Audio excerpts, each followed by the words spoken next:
Hi guys, I miss you so much, and you can look and see how exhausted we are over here after a long week. I'm sure you guys all had a long week. I had a long week too, but I'm happy to be back here with you guys, back for our second week of remote learning in photography. You can see my dog Sheffaloo in the background there. She is furious with me and sick of me walking her.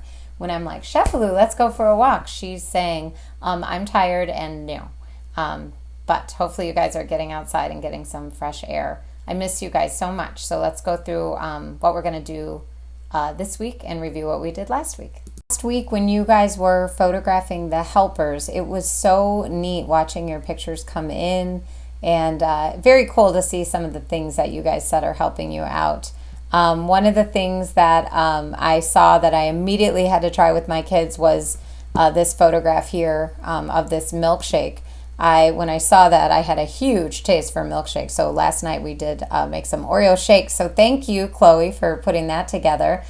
I don't know if you realize this, but kids from other school have now joined our project.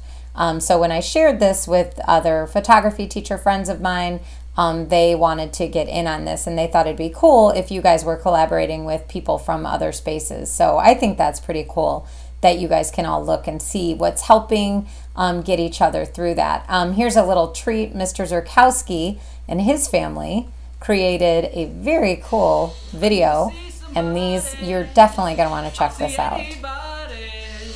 I need to see someone.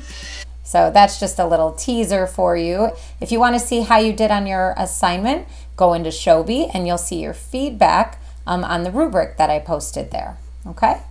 So this week in photography, what we're going to do is focus on our techniques that we learned in Photo 1 that we always use. The thing that when this class is said and done and 20 years from now and you're explaining that time when you were quarantined because of COVID-19, and you bust out some pictures to show the people around you, I want you to have good pictures. So we're going to utilize the photographic techniques that we learned.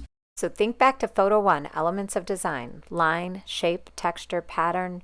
Then we went into depth of field and focal point placement with our shallow depth of field where the background was blurry, and greater depth where you had far depth into the picture.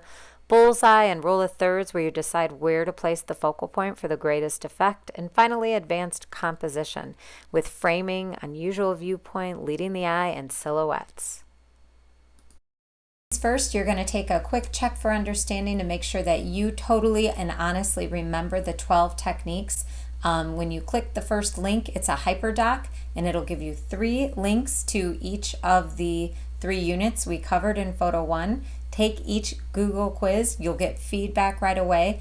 Own your learning, guys. If you get 100%, that means you remember the techniques, right? So if you do that, you're good to move on. If you don't get 100%, then go back in the iBook and check it out. Google it, or call me, and we could have a Google meeting, and I'll walk you through the steps one by one, because you know that I'm sitting here waiting to talk to you and help you if you need me, okay? Is going to be to take your 12 pictures. So grab your iPhone, grab your camera, your iPad, whatever you do, and go photograph all 12 techniques.